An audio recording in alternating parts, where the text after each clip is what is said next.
Thank you, everybody, for tuning into today's episode. I am joined by the illustrious Travis and the wonderful Cusack, and we are going to be talking about our favorite hidden gems. And no, we're not talking about Spyro. Although I could... Or Steven Universe. Or Steven Universe. Nope, none of that. Or Adam Sandler. Or Kevin Garnett. But we are talking about some games that we enjoy, but maybe haven't gotten necessarily as much fanfare or notoriety, or just kind of haven't been talked about as much as we think they should be. And we all have different reasons for talking about the games we chose, which is always good that we're not all choosing the same kind of things. So how we're going to do this, I think we'll kind of do like we did for the song episodes, where we talk about one each and we kind of go in a circle. I think that would work best. So, I guess anybody want to start? David, you go. You're the guy. Yeah, you Okay. go. You're the main character. So I'm the main character. The two that I chose are very different, and I chose them for kind of opposite reasons, because they're both games that I enjoy. They're kind of like not completely indie. I mean, they're indie games, but they're kind of made by more well-known indie studios or people. But I think they both kind of balance each other out in ways. So the first one I want to start talking about is called Transistor, and it is made by Supergiant Games. And Supergiant kind of became really well known with Bastion as their first game. And then this was their follow-up to it. So Transistor, what I like about this one, and I'm going to be putting the links to like the Steam store or like trailers for these games in the description, kind of like we did with the song one.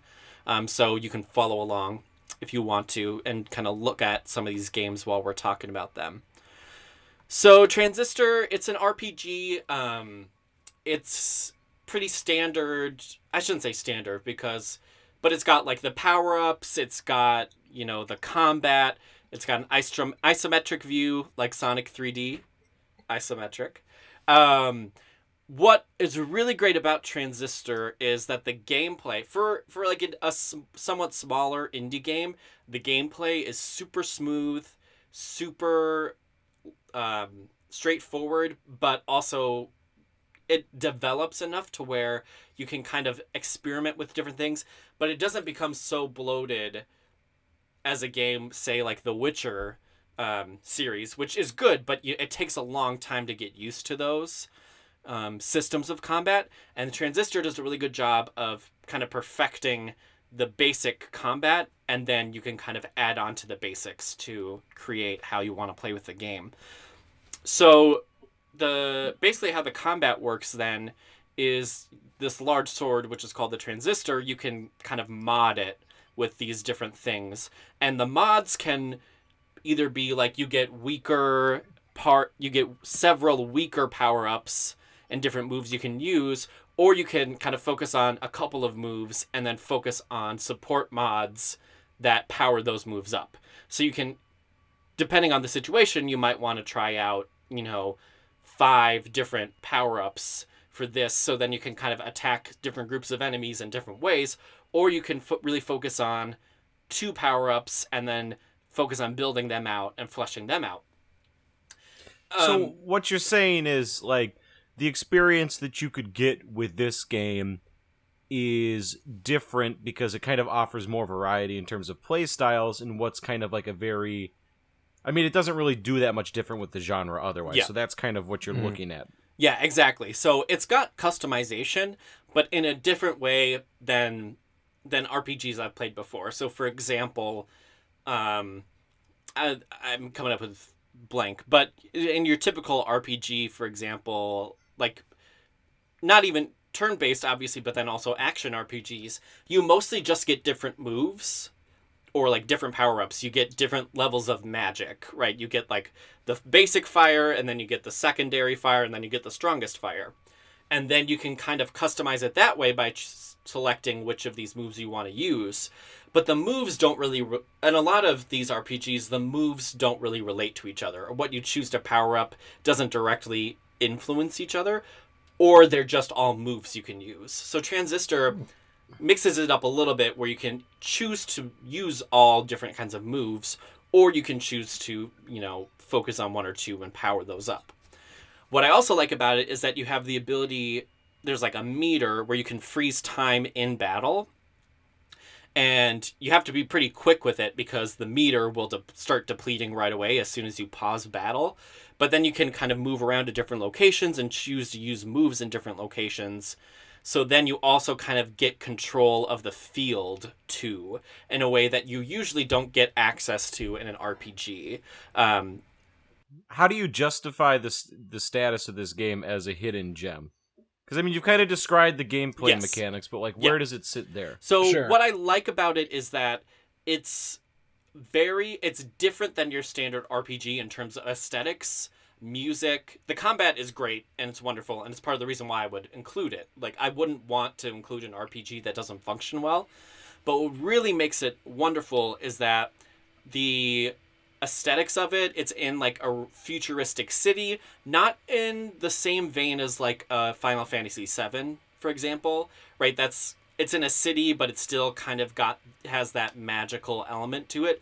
This one is very steampunk. Yeah, this one is futuristic. It's not retro futuristic, really. I mean, there's some elements where it's kind of like Art Deco to it, kind of similar to BioShock, but it's much more future oriented.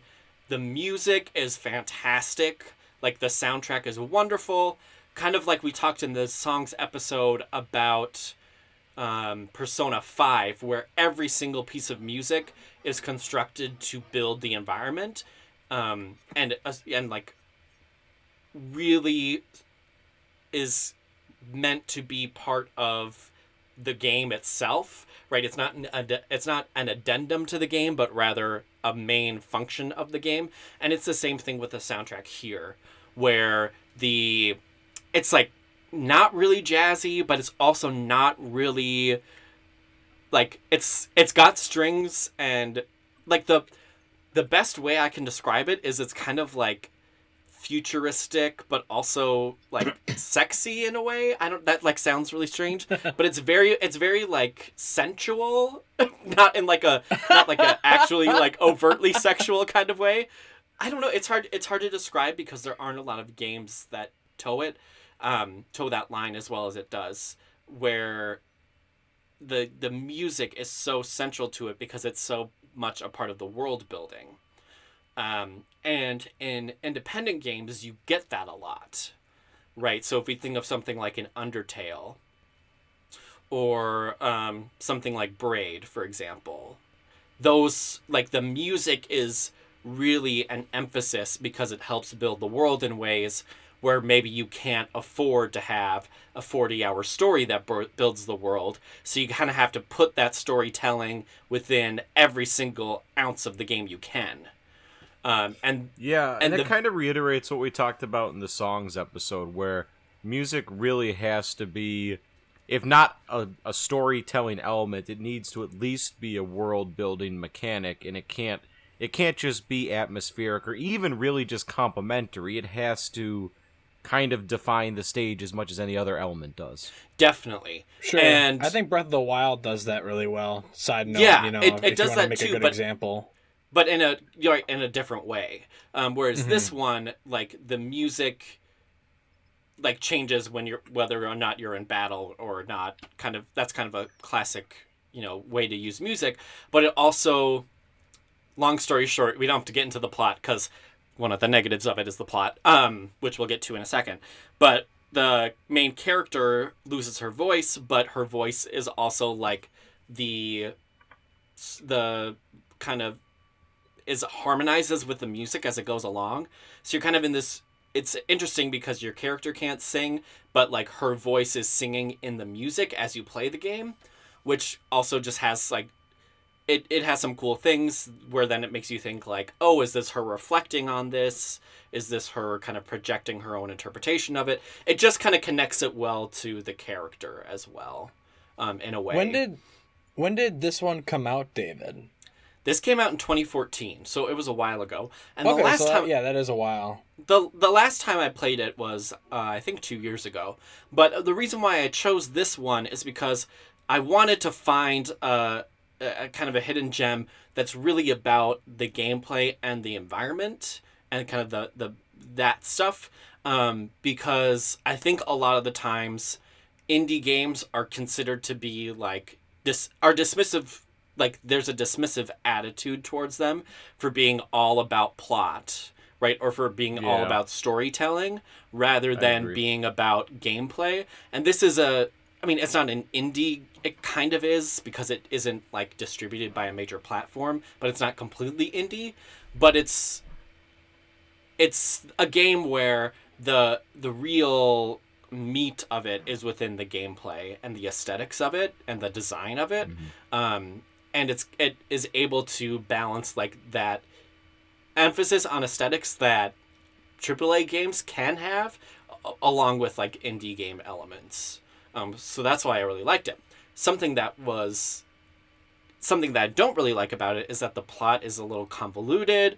You kind of understand what's going on, but because there's so much emphasis on atmosphere and gameplay, then like the story doesn't really make sense. So if you're looking for like a storytelling experience in an RPG, first of all, that's kind of an oxymoron. But especially in this game, right, the reason you play it is because of the design, the gameplay, and the aesthetics of it. So like if you're looking for a game where you don't really have to think about plot, but you can kind of just experience the world as it exists, I think this is a really good one. Okay. Yeah. Who would you recommend this game to? I would recommend this game to people who are maybe... I could see it in a couple of different ways. I think for people who might be considering, like, looking into... I know for me, like, when I graduated high school, I was like, I should look into Steam when I had a better internet connection, too. And I kind of want to explore some of this stuff, but I'm not really sure about how to transition into it. I think this would be a good transition, quote-unquote, game to exploring more indie games, because it's still, like, polished enough to where you might not be completely, like, thrown off by it, but it still kind of is going in the world. It's, like, coming into the world of indie games.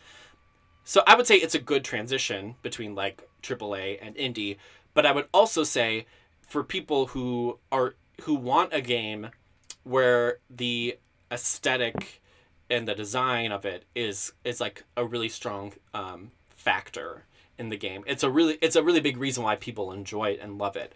And if you're somebody who doesn't really play games because necessarily the plot so much, but because of more like how it feels when you're playing it, this would definitely be one like for you then. Okay. Yeah. Awesome. Cool. So that's my first one. My second one does the complete opposite. Oh, another one that's like this, but it's not the same. I was choosing between Transistor, and then there's also a game called Volume, which, if you're familiar with the Jimquisition, he was part of that game. But that game does very much the same thing as Transistor, which is why I'm not talking about both of them, where the aesthetics are really strong, the gameplay is really strong, story isn't necessarily as big, but both of those games are very good with the aesthetics. Yeah, if you want to sell gameplay. Volume, it's the VR missions from Metal Gear Solid 1 and 2, yeah, but with like a cohesive narrative and plot. Yes. And like aesthetic. Yes. All right. Just because you're second on the list, let's go with you, Cusack. Sure. So I think I'm going to start off with Batman Begins, the video game. So there's a lot of reasons I put this one on here, and one thing that I don't think gets discussed enough in regards to gaming is how there was a pretty significant era where whenever a big movie came out, there was works to get a video game out of that movie. And that was usually run by EA, at least for the most part. I know that certain Marvel movies, I don't think it was EA running those. For example, I know that Spider-Man 2, the video game, was a huge hit. And, they brought, voice cast people back. They, excuse me. And, the gameplay was just fun and, it got a lot of popularity by itself. And what was so interesting was that I actually had the Spider-Man 1 game too. There was a game for that as well. And it didn't get near as close as, the limelight as Spider-Man 2 did. And same deal, they brought back, a lot of the original cast. And yeah, I remember the King Kong game that came out around that era was actually really fun too. I think that was in the same vein. Sure. And, for a while, I remember being a kid and, I would get the Mario games, I would get into Zelda, but I think for a while I was excited when I saw a movie and thought, oh, it'd be awesome if they made a video game of this. Because, and I feel like that was just the era for a while. And, I sort of miss it in a lot of ways because I feel that, when you have a movie, for example, the Harry Potter games that EA did, they give them a template and then they give them the freedom of how they want to do the gameplay. And I always kind of thought that was a cool,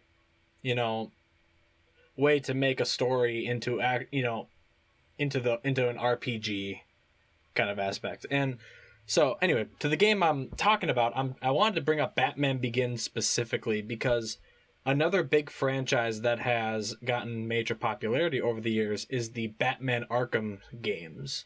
They have Arkham Asylum City. And this isn't part of those. It is not. No. Games. So this came out this came out way before them. In fact, it's so distant from them that I don't think EA didn't do the Arkham games, but I feel there are 2K a lot. and Rocksteady did. Yep. And this one came out right when Batman Begins came out, in theaters back in 2006? It was a long time ago. And what was so cool about the game was that I don't know if it was on purpose, but I felt that a lot of aspects of the Arkham games could have been inspired from this Batman game. There was a lot of, creeping behind people, knocking them out, and then doing real fighting, and you would always have to knock out the guys with the guns first because they could shoot you. And what I thought was so cool was they brought Christian Bale to do this. They brought Liam Neeson to do voice acting in this too, and they brought, I don't know who else, but I think they even brought Morgan Freeman to do. So it's not just archived audio. No, from the movie, they recorded new lines. They literally came back and they recorded this too. And what I also thought was so cool about this game was, in a way, it almost told the story better, in my opinion. And the reason why was because, in the beginning, I don't know how much you guys have seen Batman Begins, but in the beginning, Batman is training, then he takes down a huge mob boss, and you'll learn that, this mobster is connected to a bigger plot to destroy Gotham. And when you kind of gameplay through that, I felt as a kid, and again, a stupid kid, 2006, I couldn't be more than 10, I felt that I had a better grasp of the story after I played the game compared to when I first watched the movie. That does bring up... Oh, sorry. I was going to say, that brings up an interesting idea then, because I had just played Spider-Man for the PS4 a couple months ago, and I wonder then if the format of a game can almost, in movies there's the training monologue with not training, the training montage, and I wonder if in some ways that works better when you're actually playing it rather than just watching it. Well, it makes sense, I think, for a comic book type thing, because in a video game, first of all, it's a much longer experience, but in a movie, you're so rigidly set on that 90-minute to 140-minute runtime with a 3-act structure, whereas games can be more episodic while still having a longer serialized narrative. So for something like Spider-Man or Batman, it kind of makes sense to have these kind of short individual moments that build to something larger, and you can't really do that in a film. Yeah, and I think, they had, when you're playing Batman, there are a lot of acrobatic stuff that he could do that I don't think Christian Bale could do, and I think what I appreciated about it the most was that, for a T for Teen game, they did a pretty good job at staying pretty true to the film itself, because, I think that was the first game I played where I heard a cuss word. Ooh. And I know that, and yeah, Hello? big deal. But my parents, sometimes they weren't paying attention when I would want a video game. And if I heard that, sometimes I would turn off the volume quick, because I didn't want them, to say, "Oh, you're not old enough for this," And so, I think this is like, again, I was only 10 at the time, so me thinking, this T for Teen game, is so adult and so, above my pay grade, and I'm playing it. It's so awesome. I think what really was fun about it, though, was seeing the movie, getting the game, being pleasantly surprised that they kind of told the same story, revamped with the same actors, and made actual fun gameplay about it. There are times where there was a little bit of puzzle stuff where, for example, there's this one level where you have to take down Falcone, who's like the big mob boss. And the way you take him down in the game is way different in the movie. In the movie, Batman just breaks the top of his car, takes him out, and goes, "I'm Batman," and then headbutts the guy. In the game, there are a bunch of guards around his car, so you can't get him. But there's a magnetic crane that's next to him. And the game doesn't deliberately tell you, but you have to get on the crane, you have to magnet his car, crawl on top of the crane to get to him, and then you pull him out. And I just kind of thought, they really went out of their way to say, hey, we can't do the exact same thing they did in the film for the gameplay to be interesting. How can we make it better so, the person playing actually enjoys what they're doing instead of just simulating what they already saw? Yeah. So in general, I think to summarize, I think I really just enjoyed how they stayed true to the story. They added some things, to make it interesting for gameplay specifically. They got, all the voice casts, even Cillian Murphy, the guy who plays Scarecrow, he had almost more limelight in the game than he did in the film, and I thought he was super interesting as a Batman villain. So having him do that, and, again, I was so surprised that they got Morgan Freeman to do it. For a video game, I bet he had no idea what was going on. They were like, "We'll give you money, go into a booth." Well, and then they animated them. They animated them to look the exact same too.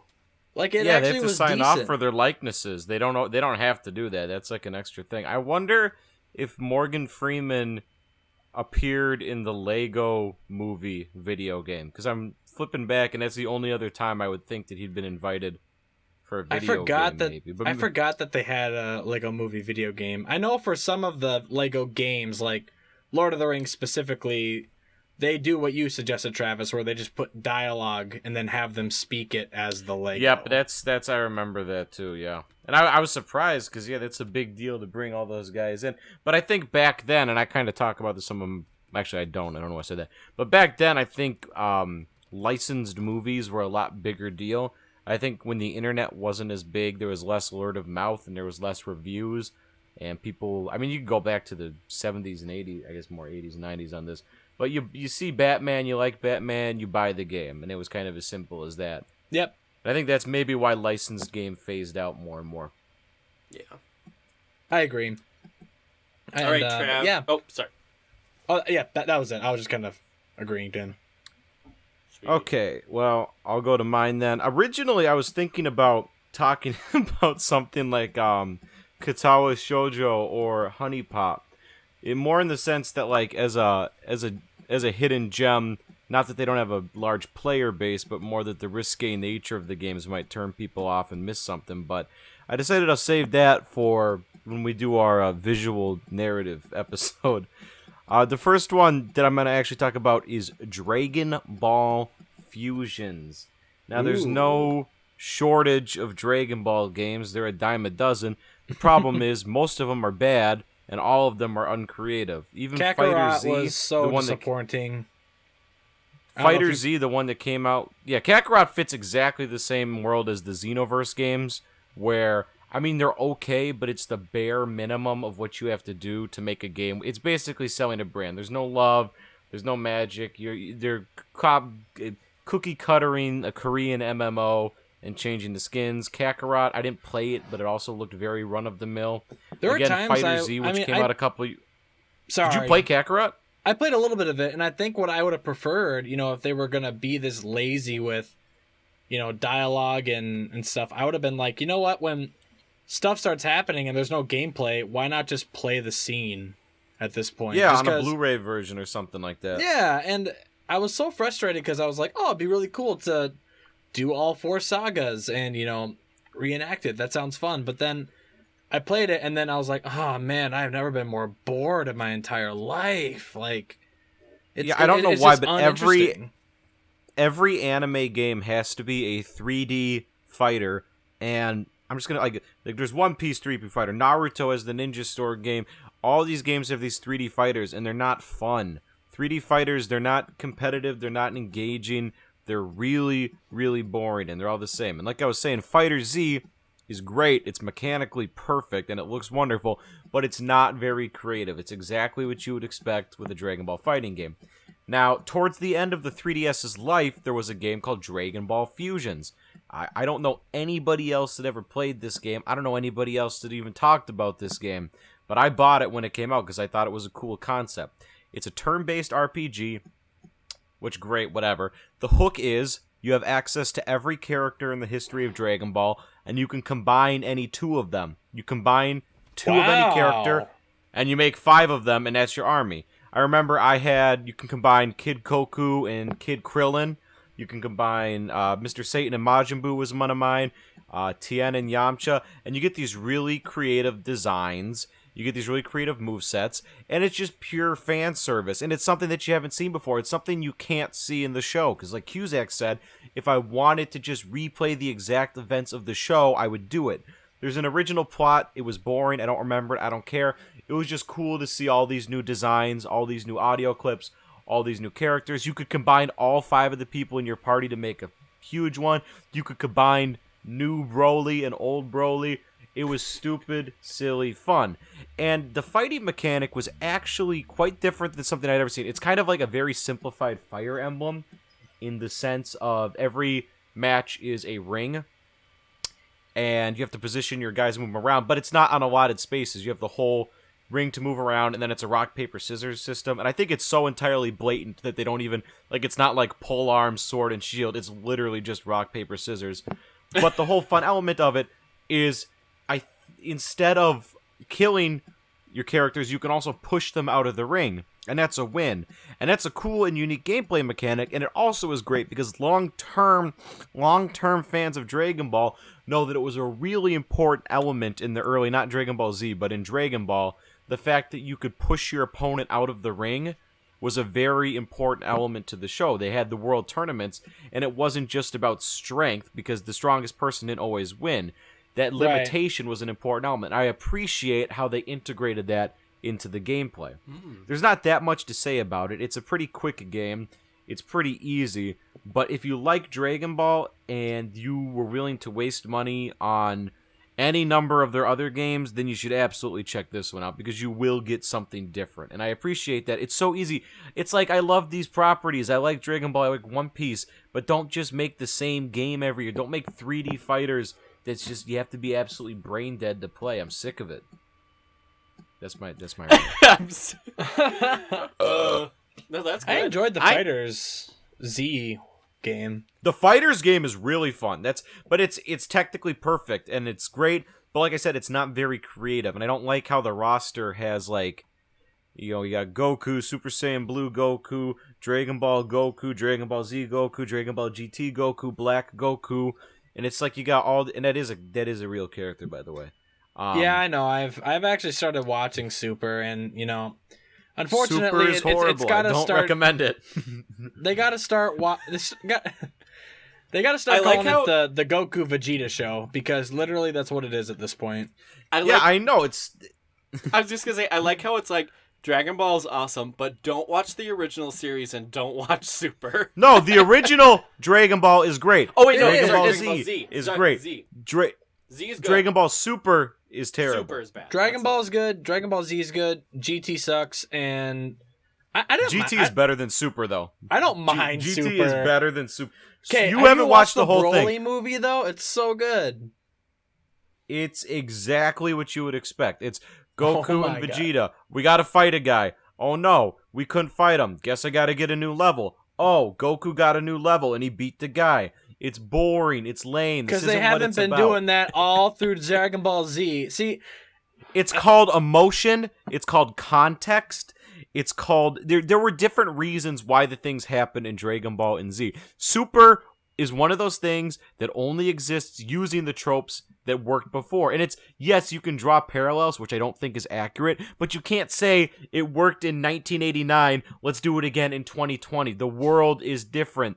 Shonen, manga, and anime has evolved 4 or 5 times. You can't do the same thing you were doing 30 years ago and have it hold the same weight. Also, the animation is ugly and terrible. I hate it. Let's move on. I don't want to talk about Dragon Ball Super. Pop off, Yeah. sis. Go oh off. man. Anyway, So we'll go on David's to my turn. second one. So the first one, the transistor that I chose was because of aesthetics and gameplay. So the second one I chose, I don't even necessarily think it's like an overly fantastic game, but what I really enjoy about it is that it's trying different things. It's very ambitious. It's very focused on storytelling. So the second game that I chose as a hidden gem is called The Hex, and it's one of those games that's hard to describe.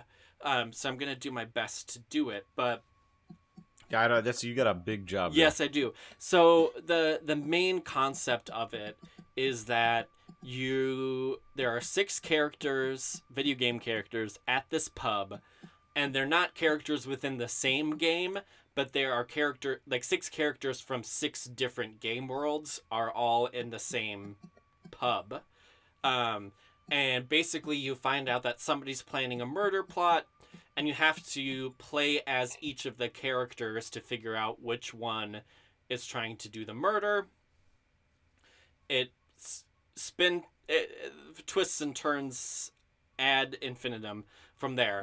What I enjoy about it is not necessarily so much the gameplay, but the storytelling, because it's trying to it tries to do a whole lot. It's not necessarily successful at all of them, because you play as these 6 different characters and you go through their experiences as video game characters while you're playing as them. So for example, the first one is it's a 2D platformer. It's very obviously based off of Sonic the Hedgehog. All right, that one was mean-spirited. I remember that. So it's the most obvious like real world analog, but every But it made sense to start with that in the Yeah. context of the game. It makes sense to have the most obvious one first. Yeah, because every character you play as like is a parody or a critique on a specific form of gaming. But this one, right, so you play as him. The first game that this character is in goes really well. The second game goes better, but then you get more creators because the guy who invented this game sells it to a studio. The studio then thinks like, well, this isn't cool enough. It's not rad enough. None of these kids these days are going to like it. So then they like rat him out, very much like Sonic, you know. It's interesting to note that the creator of the Hex was the creator of Pony Island, so there might be some real life parallels drawn to this being his second big game. And then so like you get this character's backstory. It's pretty quick. It's only like a 15-minute segment of gameplay.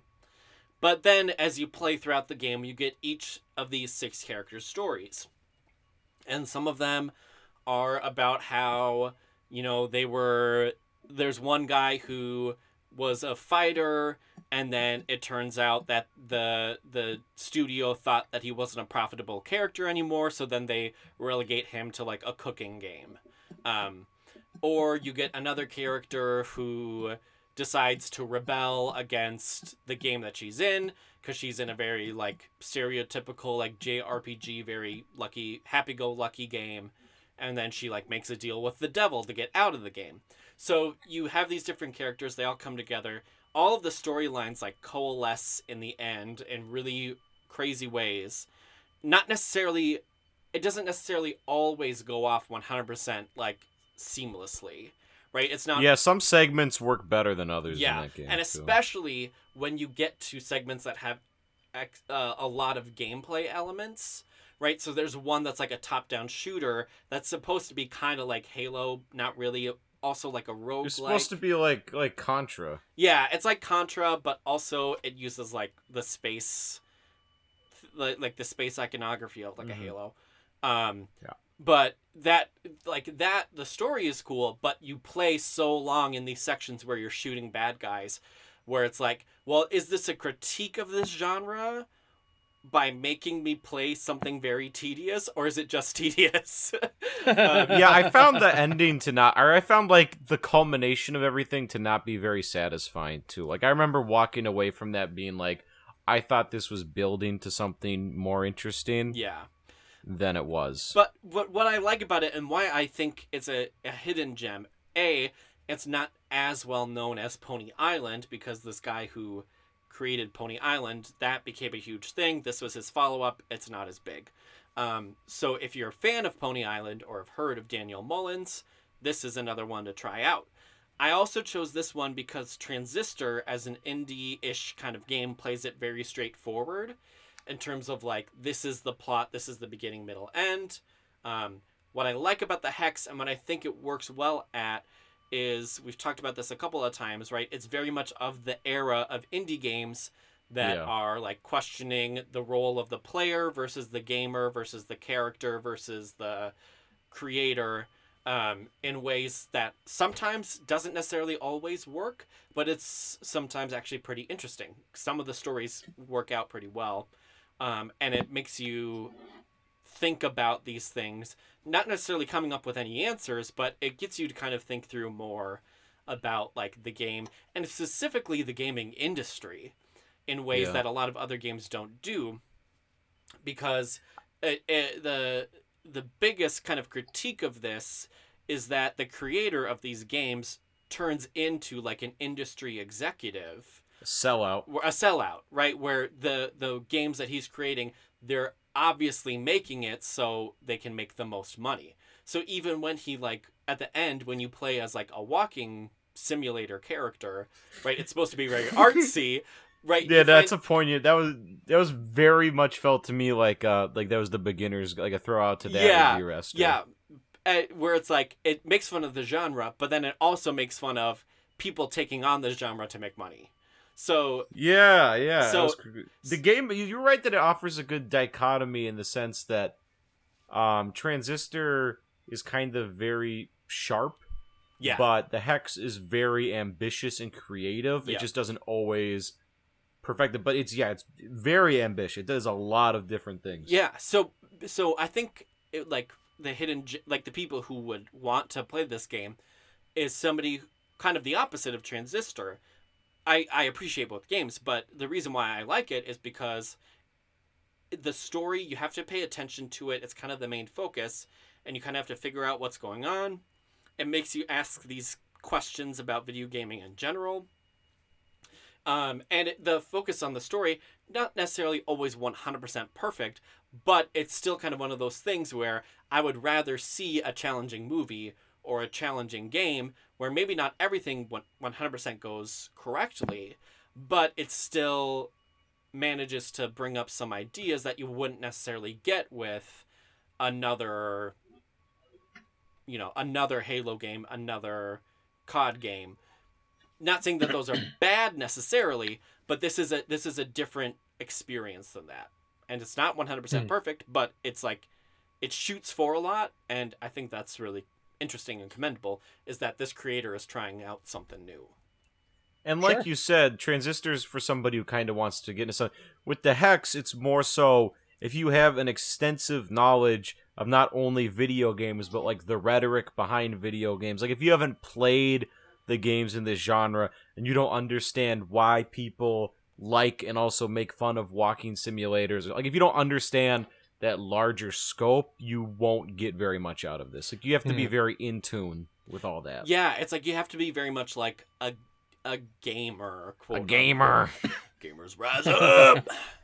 Right, you have to, but it's kind of like, you know, when you see, like, you can still play the game if you're not familiar with games as much, but it's like when you see Pulp Fiction and you have a deeper, like, understanding of film history, you then can appreciate it more than if you just watch it as, like, a teenager and you don't know that much.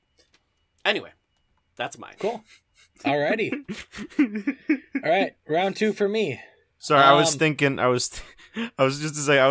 David said that, he was going to say, like, you know, you watch Pulp Fiction and you'd really like it if you have like a greater understanding of like feet and toes and I thought that's where you were going. I worked at a cinema, so I know some movies. Thank you. Oh boy. Speaking of toes, head, shoulders, knees, and toes. Speaking of toes and bare feet, the next one I'm going to segue into is Teenage Mutant Ninja Turtles. So. Oh, I thought you were talking about the Hobbit. I know. I'm sorry. I was just. That would have been. That would have been a way better segue. I don't know why. I was thinking of the bare feet on Ninja Turtles, and now I feel stupid. So. No, it's good. It's good. No, that was real. You screwed that up pretty bad. Oh man. We're gonna get bad comments now, guys. We're like everything's ruined, everything's canceled. Oh, wouldn't be the first time. I was gonna say people are praying for our downfall. People are sending us, as they should be. As they should be. They're praying for us to stop producing these things. So we got to prove them wrong. Well, I'm not doing a good job. So anyway, I'm gonna talk about Ninja Turtles, and I'm excited to talk about this one because I'm actually not going to talk about the ones that were on the bigger consoles like Xbox and such. I'm going to talk about the Game Boy Advance game, and not to downplay the other ones. It's just that this is one I played, and I thought that it was so overshadowed by the ones that were on the consoles that I didn't think... You're going to upset the fan base. Well, I mean, that's why it's a hidden gem, because it was outshined by something else, you know, that was similar to its mate. And so, the Ninja Turtles I'm talking about is the 2003 ones, where it was more on a serious note on the style and the story. I don't know if you guys ever watched that series. Was it the one on Fox? I'm pretty sure it was, yeah. I think so, yeah. I really like that one, personally. There are a lot of good ones, you know, other than that one. But I remember growing up and having that one on TV and thinking these guys are awesome. So I remember I got the game from, you know, parents over Christmas because they knew that was what I was into. And what I really enjoy about the game, even though it's kind of, you know, it is the similar aspect of you go left, you go right, you hit the bad guy on that side, you hit the bad guy on this side. But that's, you know, that's just that it was that era still, you know, when it came to Game Boy Advance games. And what I thought was so fun about this game was that each turtle had their own levels. Each one had like 5 acts. And what was so fun is when you played every 5 acts, you know, each one had their own weapons. Each one, you know, had their own little plot going on. But you could compare 2 turtles on one aspect. You could compare another set of 2 turtles on another aspect, whether it was like how they fought, how they, you know, grunted when they got hurt, or even on the simple aspect of each one of them had their own music at some point in their levels. And it was kind of cool because the concept of the turtles is that they're all brothers, but they all have either something that distincts them differently from everyone else, or they relate to this other turtle only on this aspect. For example, you know, Leonardo and Raphael, they're kind of the tough guys, you know, even though they disagree on a lot of stuff. What is it? Leonardo leads, Raphael is rude, Donatello invents and Michelangelo's a dude or something like that. He's a party dude. Mikey. Yeah. Mikey, yes. So, but here's another thing that I thought was cool, because I remember playing the games and they had an easy mode, a medium mode, and a hard mode. And being as young as I was in 2003, I always did the easy mode. And I always had the game kind of like, when you're a kid and you have like your collection of games, you keep replaying them over and over. And a few years later, I find that game. I'm like, oh, yeah, let's play this again. And I'm like, ooh, let's try medium this time. I've never done it before, but maybe I can try it. And I beat all of the Turtles, adventures. And then out of nowhere, all of a sudden, in front of me, it presents these Shredder levels that I had never seen before in my life. And as a kid, I probably could have read the back of the box, but in 2003, I didn't ever want to read the back of the box. Just get it out and play. So I remember I'm sitting there, I'm like, oh, cool, I beat it on medium. And all of a sudden, the Shredder levels it's the same level, but but instead of 5 acts or 4 acts, you get to pick which turtle is going to do it. And It was so fun because I was like, oh my gosh, there's more in this game that I didn't realize there was. And I think what made it really special for me was kind of having that fallback, where I played it when I was younger, and then when I came back later, I found that there was some more hidden stuff, and it rewarded you for trying to beat it on a harder level. Yeah. That was the first game I got some sort of gratification for trying something harder. I think it's interesting, and a lot of ours are kind of, maybe not so much the ones I've talked about, but I think it's interesting, the hidden gems idea. A lot of the ones these aren't games we've played like in the past year. You know what I mean? Like, a lot of them are ones that we've kind of played in the past, and so I wonder. Which kind of, like, that's kind of what made me pick the ones I did. Game, and not nostalgia. It is nostalgia, but also not. Here's why a big thing is when you get old. I'm arguing it's not nostalgia, because you play the game, you enjoy it, and you're waiting for other people to talk to you about it. And then throughout the years, nobody knows about it but you. And that's where I'm like, okay, I don't think it's a nostalgia thing. I think it's something where it's like, well, everybody enjoyed Halo and everybody enjoyed it when it came out. I wonder why these games got missed. Because I agree with you. I don't even think it's a nostalgia critic thing.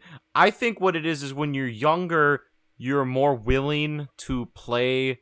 You have more time, so you'll try and play different things that you think look cool. When you get older, how often do you play a game that you aren't pretty sure you're going to like? When you get older, you have more money and you have less time. Especially with how games are presented to the community nowadays.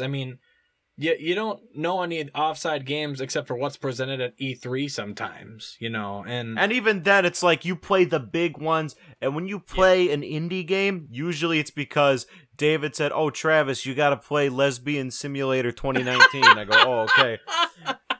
Like somebody tells Travis. You, and it's like you. Travis, it was Lesbian Simulator 2019 VR. Oh my god!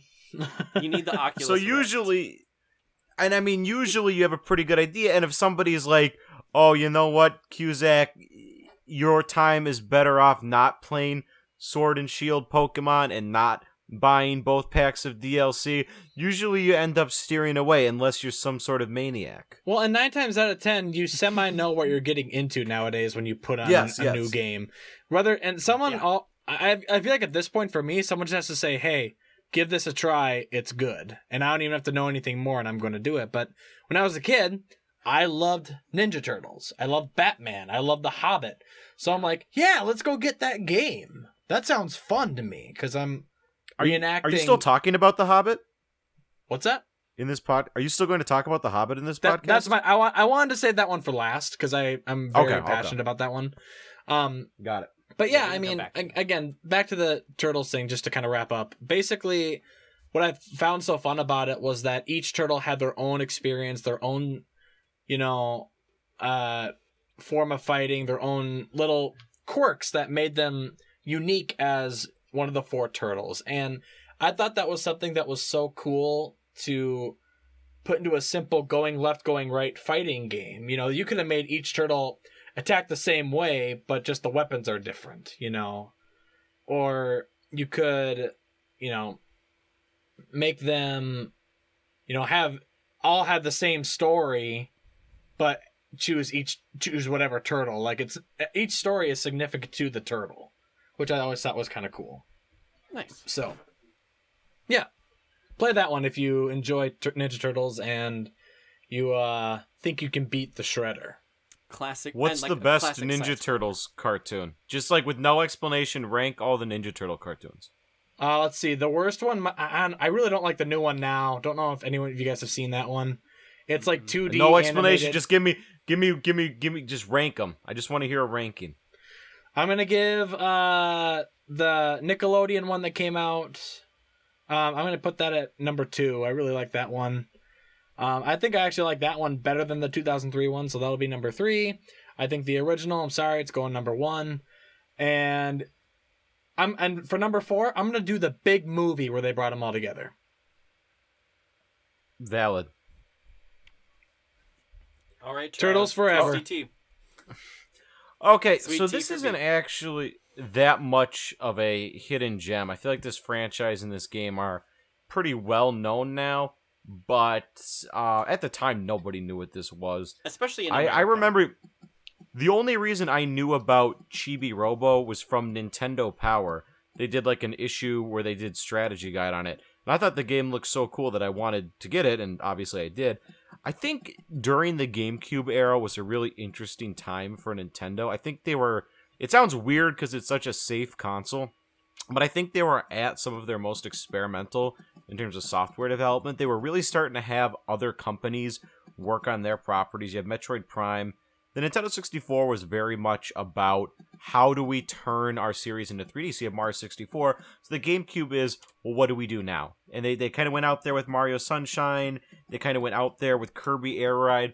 Everybody was kind of trying things a little bit different. That's when Animal Crossing came to the United States, Pikmin on GameCube.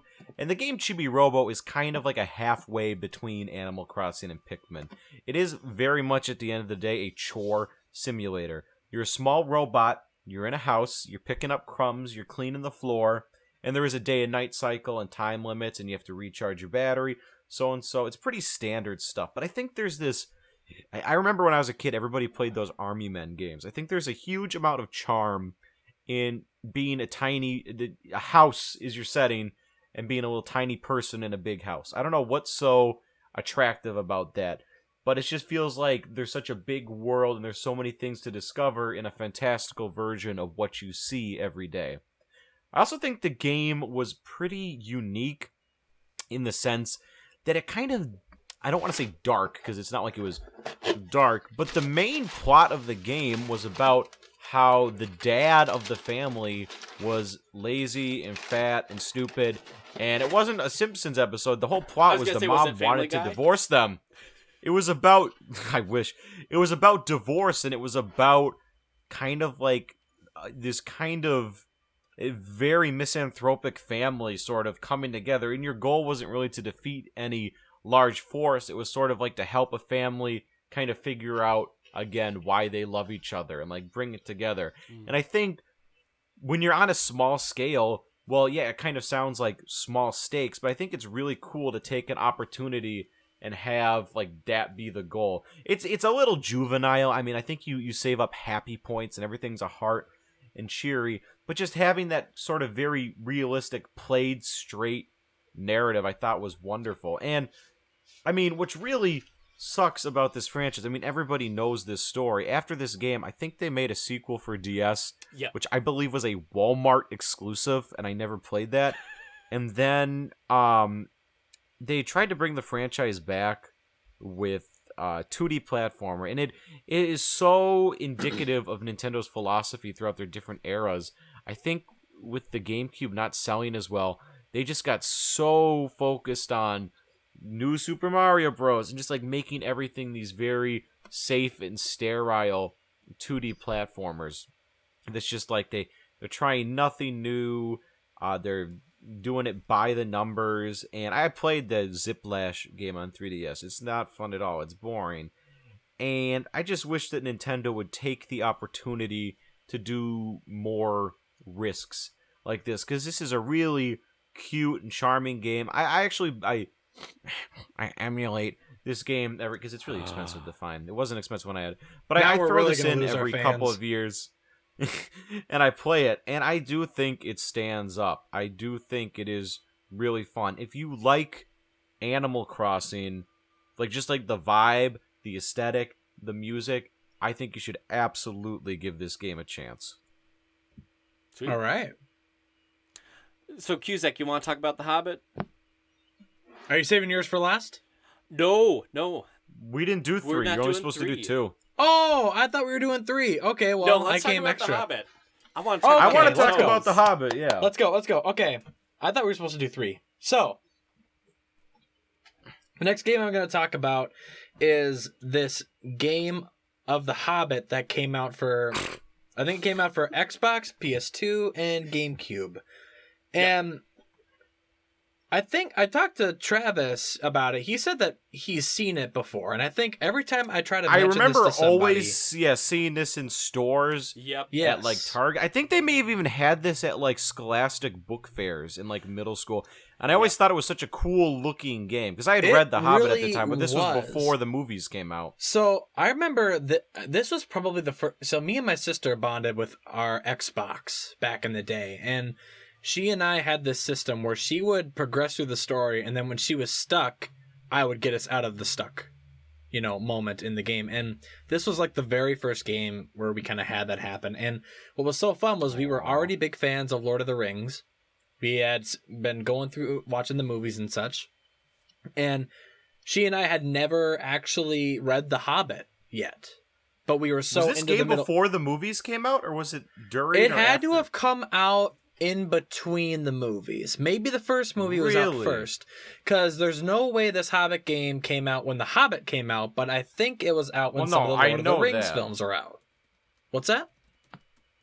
Well, I know it didn't come out when The Hobbit came out. I thought that it came out before any of the movies came out, because the art style and everything is in no way based off of. It's not based off of the films at all. If anything, No. It came out probably close to when the first film came out. So it came out in 2003, which is when Lord of the Rings: Return of the King came out as well. Oh, so okay. development probably either was for sure during the second film they were developing, possibly before the first film they started developing. I'm not sure. Mm-hmm. Well, then I really appreciate how it is its own thing. Exactly. Because I think Lord of the Rings should be so much more than the Peter Jackson movies. Well, and that's what really sucks is that the Lord of the Rings games that also I had were all based on the films. This game was someone's attempt to make the story into gameplay and all the resources they had was the book. And I thought that was such a cool thing to do, because now the creativity is, is whatever they want. And the game is really fun where it starts you off, you're in the Shire, trying to gather everything because Bomber wants you to get all the food that you can get. And, yeah, it's fun. And, you start off with fighting, bad guys with a walking stick until you get Sting.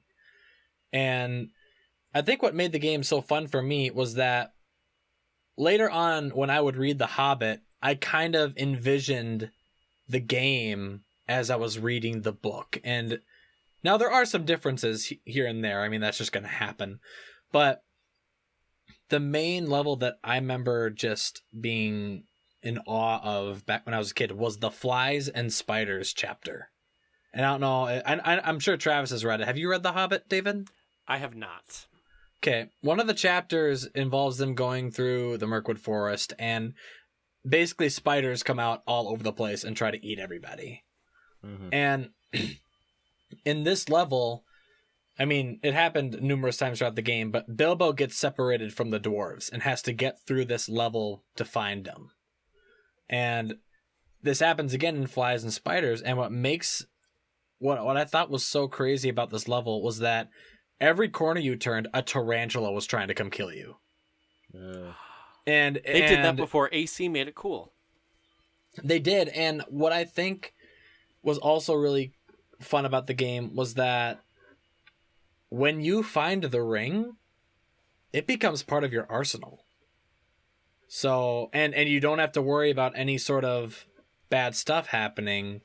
So, you basically... in the original Hobbit, that wasn't an element of it. It was not, and that became something later, for sure. And I think what was so fun about the game was, one, the person who they got to do Bilbo, in my opinion, was super good. Travis, do you remember the Bilbo from the animated Hobbit? Yep. I would say that it's very similar to that one. And I love the animated me Hobbit. too. And I always thought that that was a really good interpretation of, Bilbo Baggins, going on this adventure and having his, adventurous, feelings conflict with his proper feelings, of refined, hobbits in the Shire. And that's what the live action movie got way too wrong, is Bilbo's kind of just like an old fat guy. Like he's kind of like he's very like prim. He wasn't really goofy or muggy. He was kind of like snooty. He really was the voice of reason that I always kind of thought, in many cases. And because of his shortness and because of him, kind of bumbling about things at first, the dwarves underestimate him. Mm-hmm. And I think what the films made me so upset about was that they just completely discarded that whole aspect between Bilbo and the dwarves in the first movie. If anything, like you said earlier, the video game medium offers a much better format for telling the Hobbit story, because the Hobbit story is a horrible idea to make a movie out of. It's so episodic. It's like 20 chapters, and each chapter is like Bilbo and company encounter X. They see X, they meet it, something happens, and then they leave. They're very self-contained episodes. So it makes sense to have, we got the spider level, we got the elf level, we got the barrel level. Like, it makes sense in that format. Well, and what really was fun, too, is this game has actually some of the funniest humor I've seen in a while, which shows that, again, they're going out of the way to be creative as much as they can. For example, The Hobbit was funny. It's a funny book. It is. It's a classic adventurous tale, and the video game, in my opinion, gets it well. And let's just talk about gameplay for a second. What really is fun, too, is that there is a lot of platforming that you have to pay attention to as you go through the game. Like when you're in the forest, you kind of have to at times jump up to a tree to get this item to put on a pedestal later so it opens a gate. Like it's not just going forward the entire time and hitting bad guys. There is even this other cool part in Flies and Spiders where I think they try to reference Lord of the Rings, and what happens is, while the spiders come and attack you, sometimes, these skeletons will come out of the ground like ghosts. And Bilbo says, "Oh no, evil spirits, minions of the necromancer." And I'm like, oh, dang!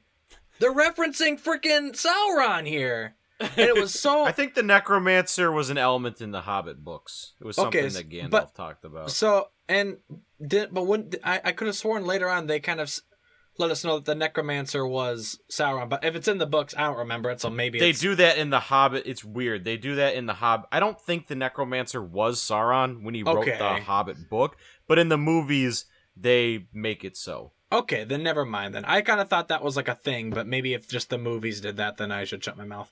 But the ending is kind of lame, but it's got this fun little stuff where you have to save Bjorn the bear. And while that's kind of fun, it kind of ends on a random note in my opinion, but I think if you like The Hobbit, if you enjoy how the story goes, you're going to enjoy how you have to, every chapter has some significant place in the game where it's expanded for a level. For example, when Bilbo and the dwarves get put into the cave with all the goblins, Bilbo falls to Gollum right away. In the game, Bilbo has to go through all these,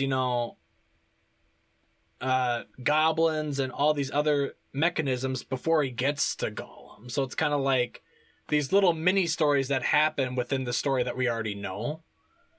And in my opinion, it makes it a lot more fun to kind of get through the game when, again, they had to go their own direction with making the content when they didn't They have should a make movie another Hobbit and game. I don't know. Yeah, I don't know why they had never had. They should make a point and click Hobbit game. Would be a lot of fun. You could have them comment I on thought everything. they made a Lord. They of the made a Rings Lego point-and-click one. game. But that was Maybe I'm after, thinking of the King's new Quest. movies came out. But I would say this: if you like the Hobbit stories, if you like Lord of the Rings, if you were disappointed by the new Hobbit movies, give this one a try because I think it's super fun. Even the beginning, it's really fun because when you go around the Shire, there are some like extra tasks that you could do if you choose to. For example, you're walking down the street and these 4 little Hobbit kids are like, "Hey Bilbo, you want to go play hide and seek?" He's like, I'm in a bit in a hurry. We'll hide and you seek. So if you wanted to, you can try to find all 4 of the little hobbits around. That was a good impression. Thank you. So there is a point and click game of The Hobbit that was released in 1982. Ooh. Is it on like DOS or something? Like Oregon Trail style? Yeah. Looks like it. But apparently it was well received, so. Interesting. Well, they did make a point and click game for I Have No Mouth and I Must Scream. So that's true. I guess anything is, but that's on Steam too. That blows my mind. And I found out they're making a new Lord of the Rings game, but it's going to be a mobile game. Oh boy, I bet you're like building a town or something and gathering coins. It's a mobile strategy game. Yep. Okay, so that's all the uncut gems. Hidden gems. What do we learn from that?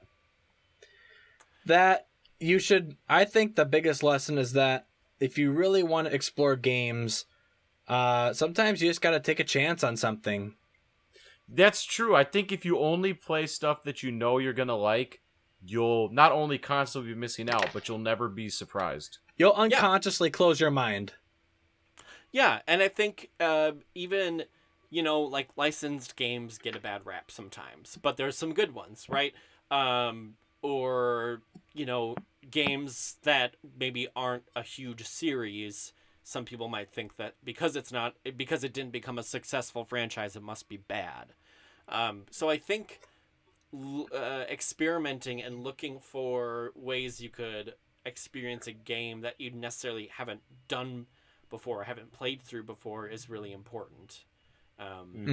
Especially like if you want to be somebody who understands games beyond, just what you're experiencing, that games like this, where we think of them and we think we know what they're about, can kind of open up your mind a little bit.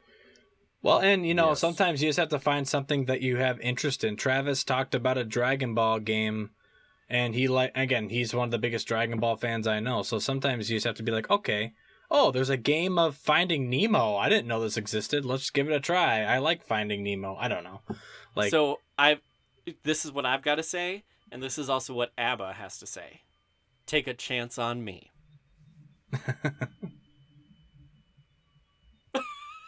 Oh boy. Is that the end? Are we done? Are you cutting it off? Yes, that's the end. Do do do do do do do do do. I know you're kind. You think you can waltz in and just take our planet. But you forgot one thing. I'm my father's son!